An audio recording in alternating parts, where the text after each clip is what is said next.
İmamın gəlişi mütləqdir. Allahın vədəsidir. Dəyişilə bilməz. Amma nə vaxt olacaq? Soruşurlar. İmam zaman nə vaxt gələcək? Xüsusən bu zülmləri görürlər. Suriyada olan bu baş kəsməkləri görürlər. Allahu Ekber nidası altında. Allahu Ekber'i bunlar ləkəliyib hörmətdən salırlar. İnanmırsınız? Baxın hələ. Allahu Ekber kəlməsini insanlarda nifrət yaradırlar. Allahu Ekber, Allah böyükdür. Azanda ilk kəlmə nədir? Allahu Ekber. Namazda Allahu Ekber. Allahu Ekber'in zikr olunan yerləri var. Bunlar onu gətirib ancaq baş kəsəndə deyirlər. Qeyri-müsəlman baxıb buna nə deyər? Allahu Ekber'ə nifrət eləməz. Bu zülümlər bizi narahat edir. Soruşurlar, imam zaman nə zaman gələcək inşallah. Heç kəs vaxt deyə bilməz. Hətta Əhl-i Beyt imamlarımız deməyiblər nə vaxt olacaq.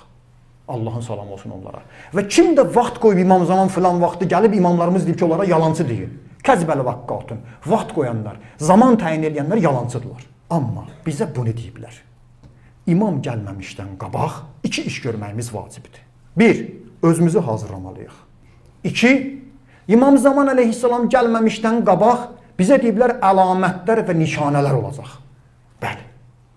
Bəzi əlamətləri bizə deyiblər, gözləyin, baxın. Əgər bu əlamətlər olsa, bilin ki, inşallah İmam Zaman əleyhissalamın gəlişi yaxınlaşır.